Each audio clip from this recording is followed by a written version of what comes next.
yet. Let's get into it. The game of Thursday night originated in Tucson, Arizona, where Washington State found itself in need of nothing more than a win at Arizona to take sole possession of first place in the Pac-12 standings.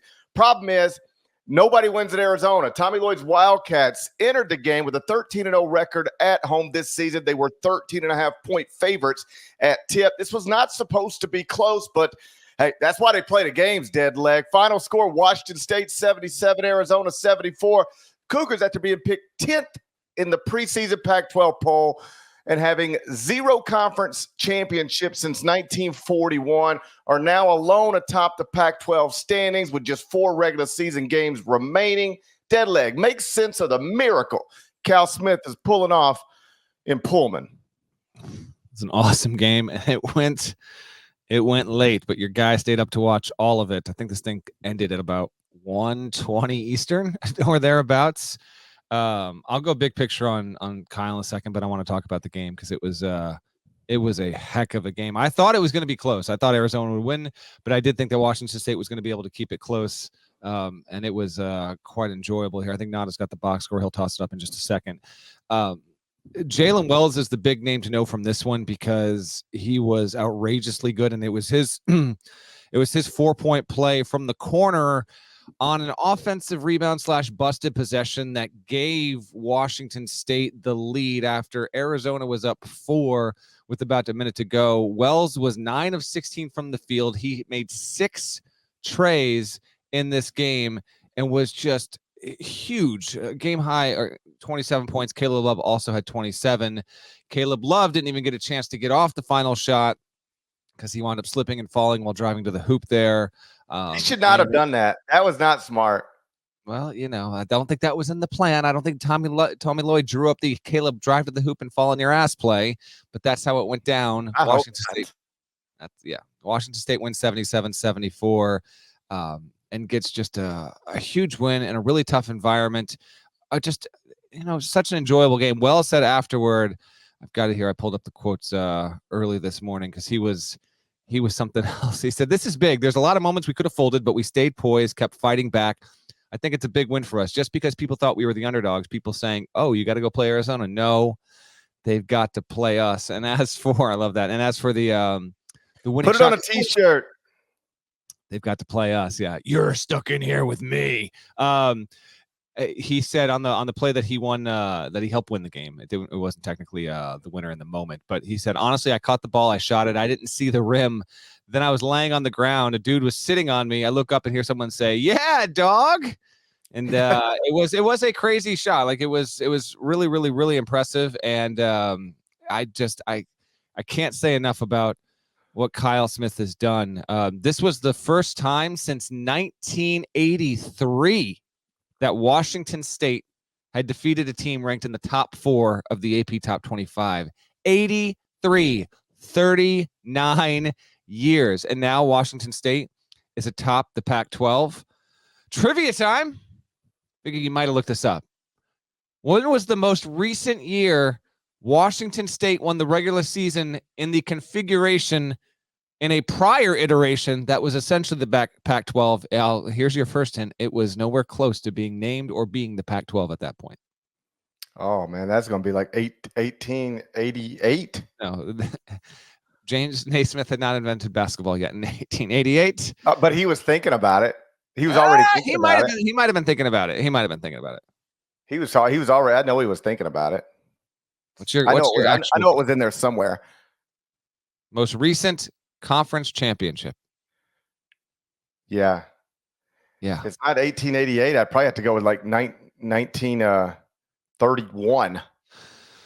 You're only 10 years away, my man. 1941. The Pacific. Hold up a second. I've already said this 50 times. I thought this was some other thing you were trying to come up with. I'm well aware they haven't won a conference championship since 1941.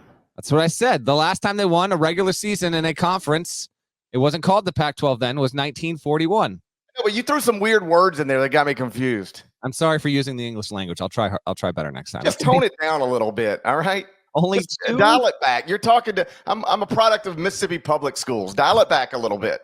Again, my bad for using our common dialect. Here's the deal. Washington State only has 2 regular season titles in its history.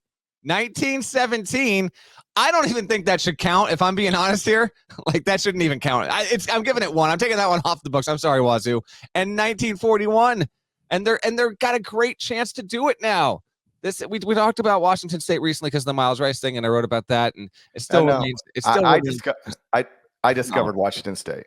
You did not. Rice only had 5 points, but they swept Arizona nonetheless. First time since 2010 that they swept them. So I'm going a little long here. I'm just tossing it right back to you for thoughts on the game or the story, and just what is emerging here out of Pullman is such an awesome deal.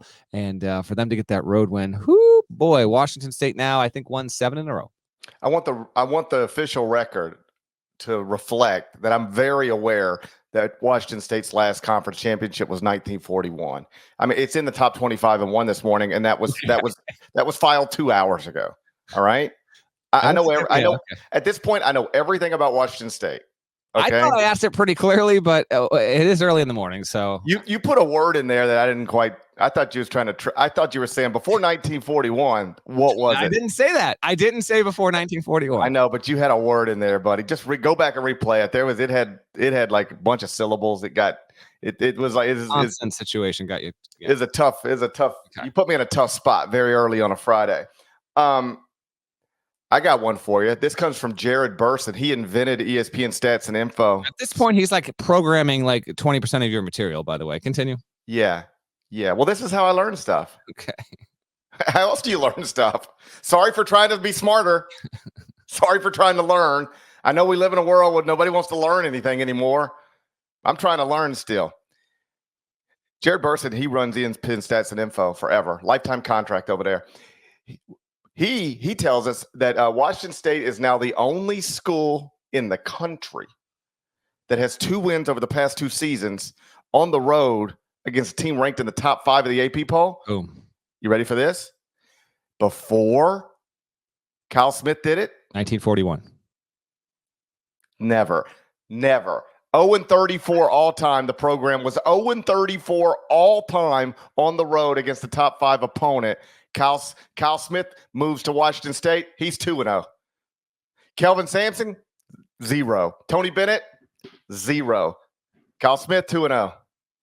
I think I know what that means. Naismith Memorial Hall of Famer Kyle Smith. Well, I thought you were about to say Kyle Smith is your national coach of the year. Well, we're there already. I saw the tweets last night. Man, nobody. I bet you in one college basketball season, like 17 different dudes get called the national coach of the year at some point. Hey, let us get caught up in the moment.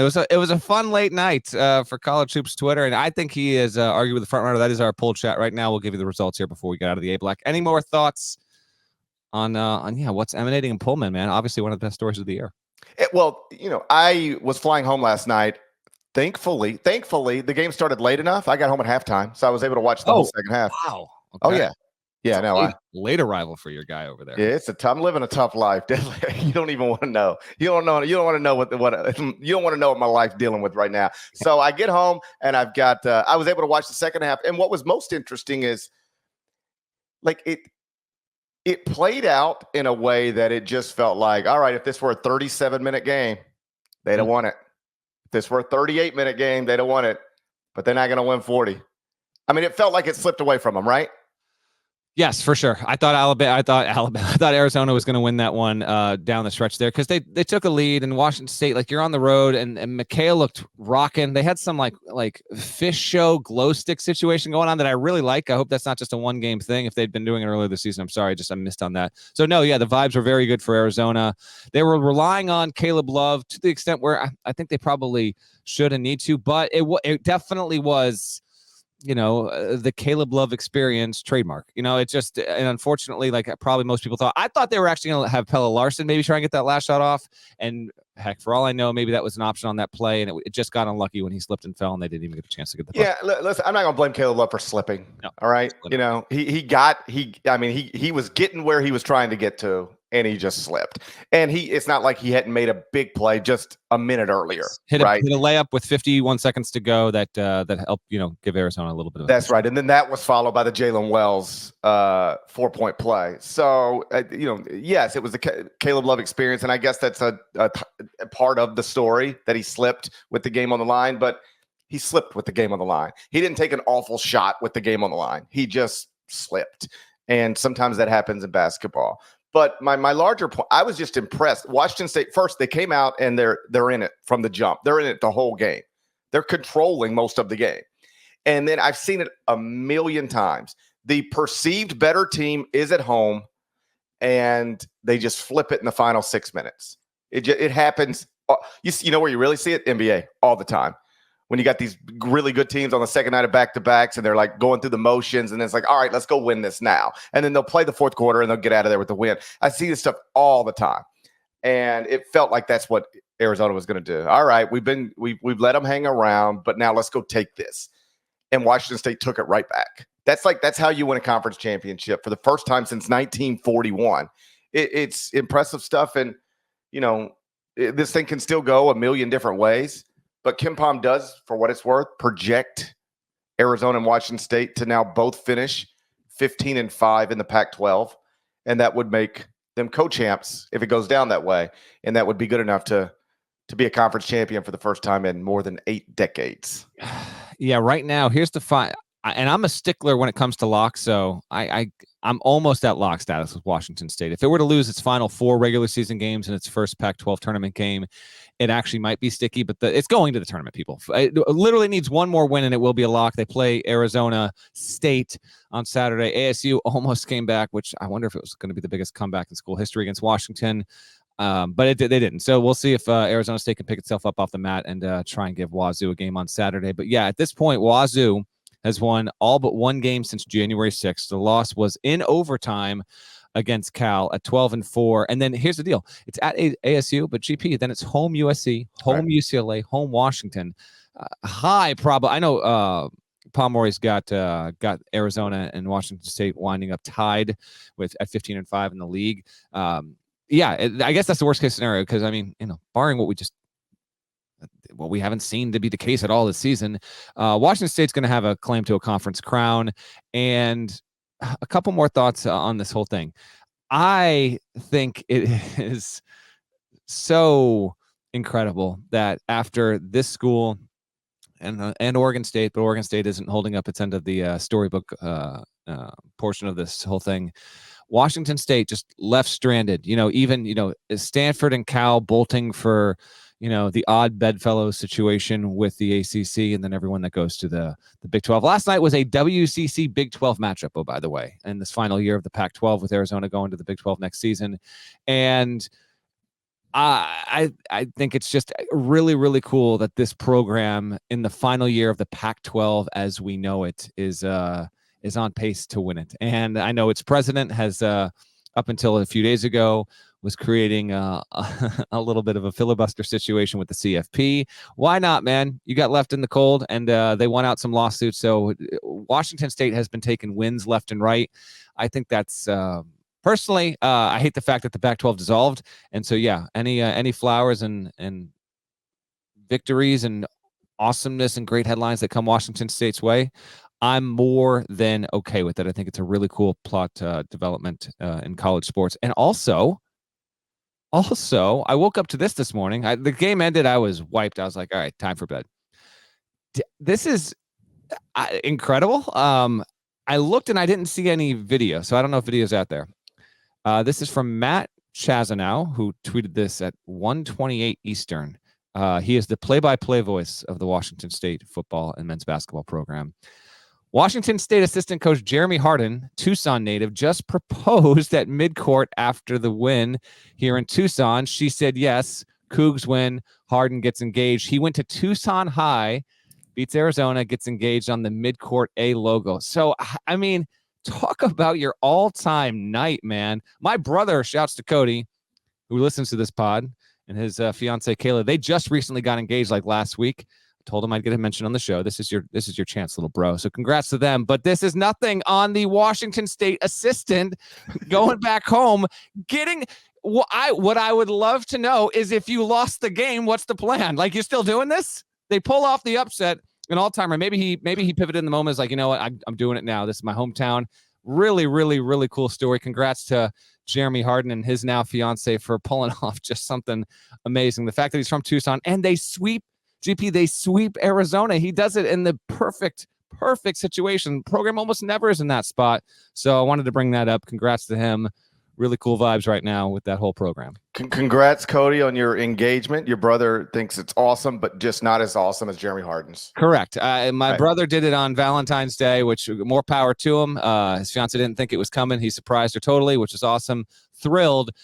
He didn't participate in a rare season sweep of a top 10 level kind of program and then have the opportunity to propose on the hardwood. So he comes in second place here. That's right. You know what? When you lay it out like that, I don't know how I could argue. I know you're wondering, so I'll tell you. Washington State, number 11. Number 11. Okay, that's a little aggressive because that's not a 3-seed resume, is it? I'm telling you. Is it? I'm telling you, it's closer than you think. Ooh. The predictive metrics aren't there yet, but in terms of quad 1 wins and record inside the first 2 quadrants and any sort of damage outside of the first 2 quadrants, at least the way I interpret this stuff, it's right up there. How about this? I know they're not a lock for the NCAA tournament yet, but they're a lot closer to being a 3-seed in the NCAA tournament than they are to being on the bubble. Some may call them a lock. I'm a bit litigious. One more win, Wazoo, and then you are officially a lock and lose every game and have zero fear of missing the tournament. It's good stuff. Nada. Real quick, turn on the mic. What's the National Coach of the Year results as we get ready for this B block here? The options were Dan Hurley, Kyle Smith, Danny Sprinkler, or other. And I know we had some names in the chat. What is it? What's the breakdown here on this Friday morning? Kyle Smith is winning this 32%. Dan Hurley at 30%. Other and none were really listed. I saw a couple of Matt Painter references at 22%. And Danny Sprinkle not getting nearly enough respect at 15%. Okay, still a good little race there. I think right now you could make easy cases for any of them. Matt Painter, because his team is number 1 in the country, as far as I'm concerned. Dan Hurley, because he lost 3 of his top 6, and his team is actually ranked number 1 in the AP poll right now. Yep. Kelvin Sampson, don't forget about this. He took an AAC program to the best league in the country and is about to win it, and is ranked number 1 in most of the computers. Yeah. I mean, that's easy.